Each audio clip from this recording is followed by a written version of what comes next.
안녕하세요. 존 버니언의 철로역정에서 가장 극적이고 또 유명한 장면 중 하나죠. 바로 두 개의 골짜기 편입니다.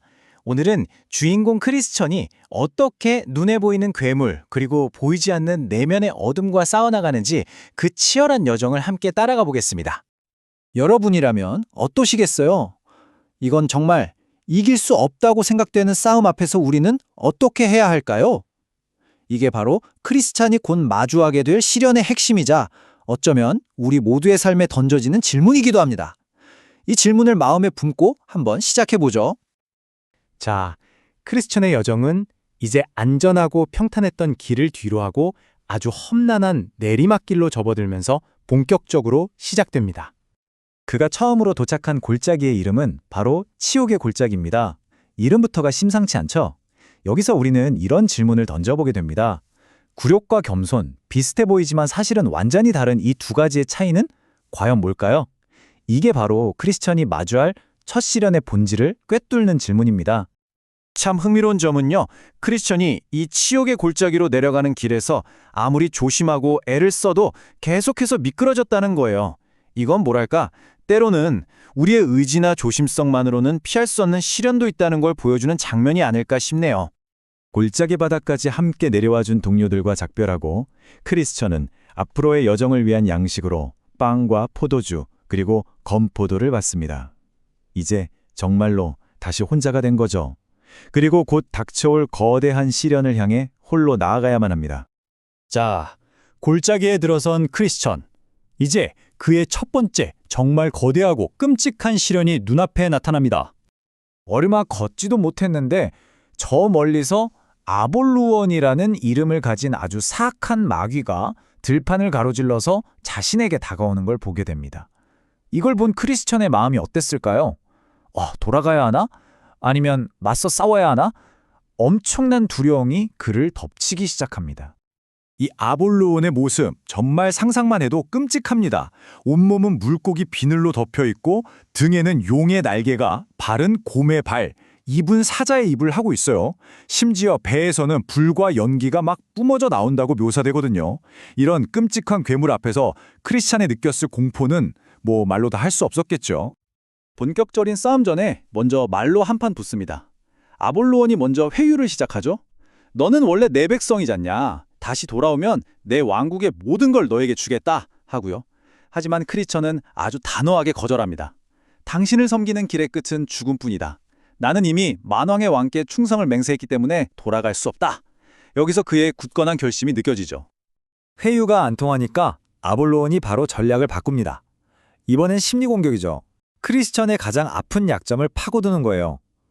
너 이미 네가 섬긴다는 그 왕을 배신했잖아. 하면서 순례길에서 낙담의 수렁에 빠졌던 일이나 길을 잘못 들었던 과거의 실수들을 하나하나 끄집어내면서 믿음을 흔들려고 합니다. 근데 여기서 크리스천의 대응이 정말 대단합니다.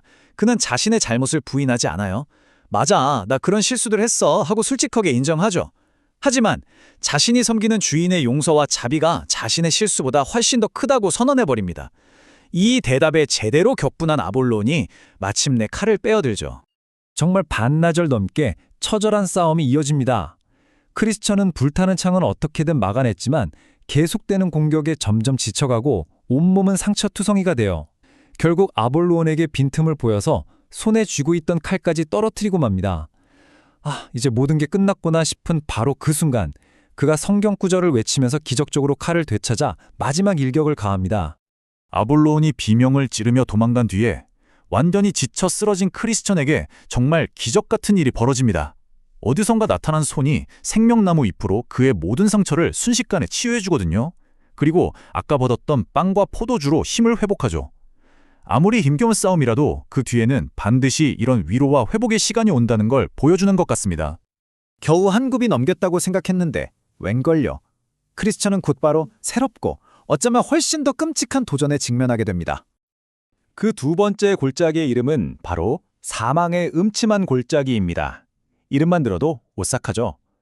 예언자 예레미야가 묘사했듯이 이곳은 완전한 고독과 절망 그 자체인 땅입니다.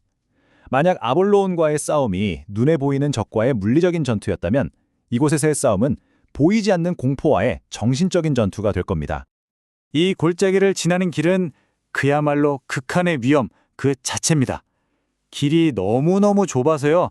칠흑 같은 어둠 속에서 한 발짝만 헛디뎌도 바로 끝장인 거죠. 왼쪽은 끝도 없는 수렁, 오른쪽은 깊은 구덩이.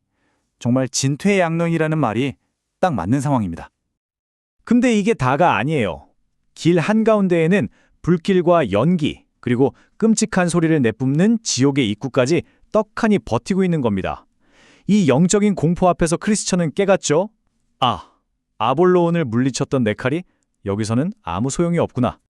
그래서 그는 칼을 칼집에 다시 집어넣었습니다. 그리고 그에게 남은 유일한 무기, 바로 기도를 꺼내듭니다. 물리적인 위협이 아니라 정신적이고 영적인 위협 앞에서 그는 완전히 새로운 무기로 맞서기 시작한 거죠. 가장 깊고 어두운 밤, 이제 크리스찬의 싸움은 외부가 아닌 그의 내면으로, 자기 자신과의 싸움으로 옮겨갑니다. 이게 바로 이 골짜기에서 겪는 고통의 절정입니다. 사방에서 악마들이 그의 귓가에 정말 끔찍하고 신을 모독하는 생각들을 막 속삭여요. 근데 더 괴로운 건 크리스천이 그 소리가 악마의 소리가 아니라 자기 마음속에서 나오는 생각이라고 착각하게 된다는 점입니다. 우리도 그럴 때 있잖아요. 이유 없는 불안감이나 자기 비난에 시달릴 때. 바로 그런 종류의 내면의 싸움을 상징하는 거죠. 모든 걸 포기하고 싶을 만큼 절망적인 바로 그 순간, 저 앞쪽 어둠 속에서 어떤 목소리가 들려옵니다. 또 다른 순례자가 시편 23편을 읊조리는 소리였죠. 내가 사망의 음침한 골짜기로 다닐지라도 해를 두려워하지 않을 것은 주께서 나와 함께 하심이라. 이 목소리를 듣는 순간 크리스천은 깨닫습니다. 나 혼자가 아니었구나.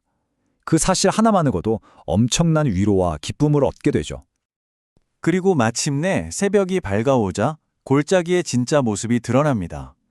아침 햇살 아래 그는 밤새 자신이 얼마나 아슬아슬하고 위험한 길을 걸어왔는지 비로소 보게 되죠.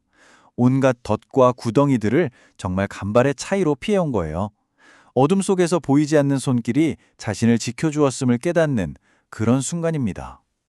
골짜기 끝에서 크리스천은 마지막 남은 위험을 안전하게 지나갑니다. 이 동굴에 살던 두 거인, 교황과 이교도는 한때 수많은 순례자들을 파멸시켰던 존재들이지만 이제는 한 명은 죽고 다른 한 명은 늙고 병들어서 아무런 힘도 쓰지 못하죠. 시대가 변하면서 한때는 절대적이었던 위협도 그 힘을 잃게 된다는 걸 보여주는 상징적인 장면입니다. 자, 이렇게 크리스천은 어둠 속에서 벌어진 육체적, 정신적 싸움에서 모두 이겨냈습니다. 하지만 그의 여정은 아직 끝나지 않았죠. 이제 밝은 세상으로 나온 그에게는 과연 어떤 도전이 기다리고 있을까요? 어쩌면 어둠 속의 괴물보다 더 교묘하고 새로운 형태의 위험이 나타나지는 않을까요?